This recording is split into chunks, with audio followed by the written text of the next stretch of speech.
સ્થાનિક સ્વરાજની ચૂંટણીને લઈને આજે નામાંકન પત્રો ભરવા માટે જ્યારે ઉમેદવારો ઉમટી પડ્યા છે ત્યારે આપણા સાથે ભારતીય જનતા પાર્ટીમાંથી પણ કેટલાક ઉમેદવારો છે જે સ્થાનિક પ્રશ્નોને રજૂઆત લઈને હવે તેમના દોર દોડશે ત્યારે આપણે એમના સાથે સીધી વાત કરીશું.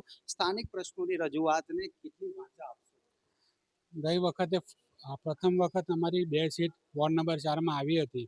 સ્થાનિકમાં ઘણા બધા પ્રશ્નો હતા જેના અમે ઘણા બધા સોલ્યુશન કરી નાખ્યા છે. હવે આવતી આ ઇલેક્શન પછી બી અમે 4 સીટ જીતીને જે કંઈ પ્રશ્નો હજુ બાકી રહ્યા છે એ પૂરે કરવાનું સ્થાનિકને પૂરેપૂરો ભરોસો આપીશું. અમે જીતનો કેટલો આશાવાદ છે?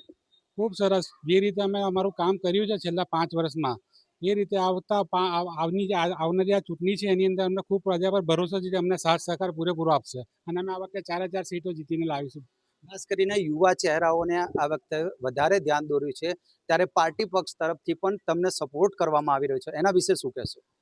એ ખૂબ સરસ છે કારણ કે આજકાલ યુવાનો ખૂબ જાગૃત થઈ રહ્યા છે.